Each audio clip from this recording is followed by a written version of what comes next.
Muy bien, como hemos ya terminado con la Edad Antigua y empezamos con la Edad Media, hemos también cambiado el set de filmación.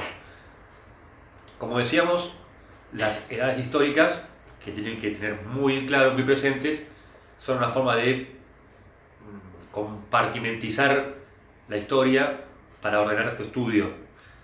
Excede a los límites de esta materia analizar por qué se hace ese tipo de segmentación y no otro. Pero convengamos en que hay un periodo que arranca desde los inicios de la humanidad como tal, hasta en el 10.000 a.C., 12.000, 15.000, en el que el hombre o inventa la rueda, o maneja el fuego, o desarrolla algún tipo de escritura para comunicarse, y eso es el inicio de la historia, lo que está antes es la prehistoria. La historia se inicia con la antigüedad. A eso hemos dedicado ya varias reuniones virtuales y hemos agotado el circuito griego y romano. Aunque suene un poco reiterativo y ya lo saben por la cultura general, por el CBC o porque fueron a la escuela, eh, después de la antigüedad viene la Edad Media, por supuesto, ¿no? Repasemos entonces qué es lo que se considera el inicio de la Edad Media, lo que significa también, por supuesto, el fin de la antigüedad. Algunos señalan la caída del Imperio Romano de Occidente.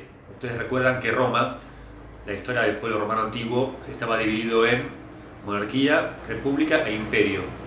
Y hemos hecho hincapié en el periodo republicano, el intermedio del pueblo romano. Pero bueno, es muy conocido, muy famoso por el cine, sobre todo el periodo imperial.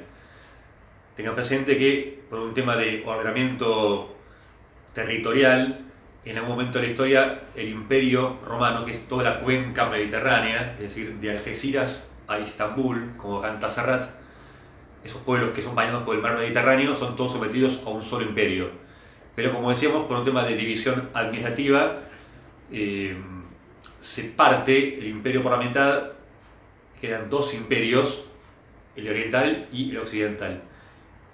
El occidental conservó en Roma su capital, y el oriental determinó a Constantinopla su capital. Es decir, que del Imperio Romano tenemos dos grandes circuitos. El romano, sí, digo bien, el romano con capital en Roma, y el oriental o bizantino con capital en Constantinopla, que es lo mismo que decir Istambul modernamente, o Bizancio. Entonces, al Imperio Romano Oriental también se lo considera el Imperio Bizantino. ¿Qué se considera para establecer el fin de la antigüedad? Justamente la caída de Roma en el siglo V, ¿sí? En el siglo V después de Cristo, siglo V después de Cristo, Roma es tomada por los bárbaros, esos pueblos del norte de Europa, ¿sí? Los vándalos, los hunos, etc. Y la caída de Roma en su poder significa justamente la descomposición del Imperio Romano de Occidente. Pero el Imperio Romano sobrevivió de alguna forma en Bizancio, en Istambul, ¿sí? En Constantinopla. Esto es la margen oriental del mar Mediterráneo. Y para ser coherentes y ordenados, se considera que así como la caída de Roma, Imperio Romano de Occidente, es el inicio de la Edad Media, la caída de Constantinopla, 1000 años después, se considera el fin de la Edad Media. Entonces, para ordenarnos, la Edad Media empieza con la caída del Imperio Romano de Occidente y termina con la caída del Imperio Romano de Oriente, a manos de los turcos, ¿sí?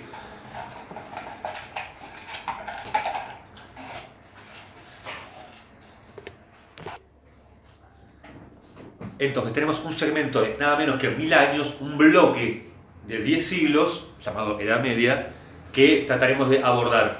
Por supuesto que estaremos mucho menos conocimiento en general de la Edad Media de lo que tenemos de la modernidad, que por supuesto es el bloque que continúa, y mucho menos conocimiento del que tenemos de la Edad Antigua. Esto quiere decir que hay 1000 años, esta famosa Edad Media, que se encuentra entre dos periodos de esplendor. Se encuentra entre dos periodos de esplendor. Tenemos una edad antigua y una edad moderna, hacia 1500. Y en el medio, una Edad Media. Los escritores que reivindican el medievalismo consideran que esto es un error, que la Edad Media tiene peso por sí mismo y que no es adecuado poner un nombre tan despectivo, porque llamar a algo medio es quitarle peso específico propio. ¿Qué es la Edad Media? Y lo que está entre dos momentos importantes, lo que está entre esto que fue bueno, que es la antigüedad, esto que es mejor, que es la modernidad, y lo que quedó en el medio, llamémoslo Edad Media, como si dijéramos, lo que está ahí quedó cercado por dos momentos de esplendor. Esto también nos habla de cómo la modernidad, el siglo XV, siglo XVI, siglo XVII, consideran justamente que la Edad Media fue un periodo perdido. Esto lo piensa en la Ilustración. Cuando veamos más adelante a Rousseau, en el siglo XVIII, vamos a trabajar sobre la Ilustración y cómo pretendían ser los herederos de la cultura antigua y que la humanidad tuvo que soportar esos 1000 años de oscurantismo medieval para ser superado con el Renacimiento. No por nada el Renacimiento, como su nombre indica, es el renacer de algo, y ese algo que ha renacido, como sabemos, es el esplendor, los cánones de belleza y de exploración intelectual que tuvo lugar en la Edad Media y que renace, reflorece en el Renacimiento del siglo XV, XIV. Esto como introducción general a la Edad Media. ¿Qué sabemos de ella? Es poco el conocimiento que tenemos de ella. Sobre todo en el primer segmento de la Edad Media, que es la llamada Alta Edad Media, que va entre el siglo V y el milenio, ¿sí? Siglo VIII, siglo IX, eso es la Alta Edad Media. Y a partir del siglo a partir del siglo X, XI hasta XV se desarrolla la Baja Edad Media. Esto de considerar Alta Edad Media primero y Baja Edad Media después se debe a un error de traducción, porque Alt en alemán quiere decir antiguo y en España Alt sonaba alto. Entonces los historiadores alemanes hablaban de la Edad Media antigua, Alter, y los españoles entendían Alter por alta. Entonces quedó Alta Edad Media, que quiere decir antigua Edad Media. Los autores que vamos a trabajar son los que se desarrollan en la baja, o la mal llamada Baja Edad Media, ¿sí? Trabajaremos autores de filosofía política que van a tener lugar en, insisto, la Baja Edad Media, que es la segunda mitad, hacia el siglo XII, el siglo XIII, mejor dicho, ¿sí? Agustín y Tomás, ambos santos, Santo Tomás y San Agustín, y un puñado de autores menores que también trabajaremos, que van a preparar la modernidad. Ese es el universo de autores, el elenco de personajes que trabajaremos. Cuando decimos santos, naturalmente estamos hablando de que son enaltecidos por la institución política y naturalmente religiosa más potente de la época, y hago obvia referencia a la Iglesia de Roma, al culto católico. Pero antes de trabajar los actores, que van a ser objeto de otra reunión virtual en este caso, antes de trabajar San Agustín y San Tomás, lo que hay que hacer es situacionar, como insistimos siempre, sin ser este un curso de historia, sí es un curso de historia de las ideas políticas, entonces hay que insistir en que Agustín y Tomás están inmersos en un mundo determinado y trataremos de establecer algunas líneas muy básicas para saber de qué hablamos y sobre todo en qué se fundamenta ese gigantesco poder que ostenta la Iglesia de Roma, el Papa de Roma. Naturalmente que hoy es impensable que un líder espiritual en Occidente tenga algún tipo de imperium, ¿sí? Como decían los romanos, tenga algún tipo de poder soberano. El Papa de Roma hoy tiene solamente una dimensión espiritual, ¿sí? De ningún modo político. Pero, insisto, durante un puñado importante de siglos, la política se cocinó en Roma. Acuérdense en la escuela, ¿no? Cuando nos enseñaron que América se dividió en dos, la América española y la América portuguesa. Y que ese fue el Tratado de Tordesillas.